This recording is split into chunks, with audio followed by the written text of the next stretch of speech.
हज़रत इब्राहीम अलैहिस्सलाम अल्लाह के खलील इस्लाम की तारीख़ में हज़रत इब्राहीम अलैहिस्सलाम का नाम बहुत इज़्ज़त और शान के साथ लिया जाता है।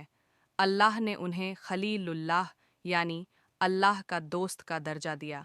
उनका जीवन ईमान, सब्र और कुर्बानी की मिसाल है। तौहीद का पैगाम हज़रत इब्राहीम अलैहिस्सलाम का जन्म ऐसे समाज में हुआ जहाँ लोग बुत परस्ती, मूर्ति पूजा करते थे। उनके वालिद आजर खुद मूर्तियाँ बनाते और बेचते थे, लेकिन बचपन से ही इब्राहीम अलैहिस्सलाम का दिल अल्लाह की तरफ झुका हुआ था। उन्होंने सोचा कि यह मूर्तियाँ न किसी को फ़ायदा दे सकती हैं, न नुकसान। इसलिए उन्होंने खुलकर अपने कौम से कहा, तुम उन चीज़ों को क्यों पूजते हो जो तुम्हें सुनती तक नहीं, न देखती हैं और न ही तुम्हें कोई फ़ायदा पहुँचा सकती हैं। यह पैगाम इंसानियत के लिए तौहीद, अल्लाह की एकता का सबसे पहला और सबसे अहम सबक था।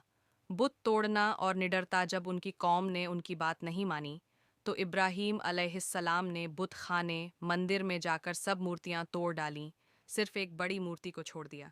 जब लोगों ने पूछा कि यह किसने किया, तो उन्होंने इशारा बड़ी मूर्ति की तरफ कर दिया और कहा, इससे पूछ लो। इससे लोगों को शर्म आई, मगर अहंकार ने उन्हें हक़ स्वीकार करने से रोक दिया। आग में डालना कौम ने गुस्से में आकर इब्राहीम अलैहिस्सलाम को आग में जलाने का फैसला किया। बहुत बड़ी आग जलाई गई और उन्हें उसमें फेंका गया। लेकिन अल्लाह ने हुक्म दिया, ए आग, ठंडी हो जा और इब्राहीम के लिए सलामती बन जा। सूरह अल अंबिया 69। आग ठंडी और आरामदायक हो गई। यह अल्लाह की कुदरत और नबी के सब्र का बड़ा निशान था।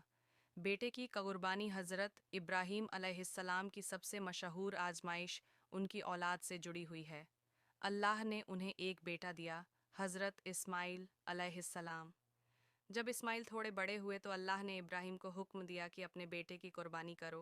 उन्होंने बेटे से मशवरा किया तो इस्माइल अलैहिस्सलाम ने कहा, ए अब्बा जान, जो अल्लाह का हुक्म है वह कर डालिए। इंशा अल्लाह आप मुझे सब्र करने वालों में पाएंगे।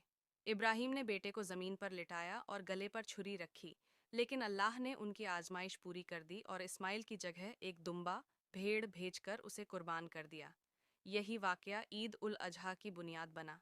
काबा की तामीर हज़रत इब्राहीम और उनके बेटे इस्माइल अलैहिस्सलाम ने मिलकर काबा शरीफ की तामीर की।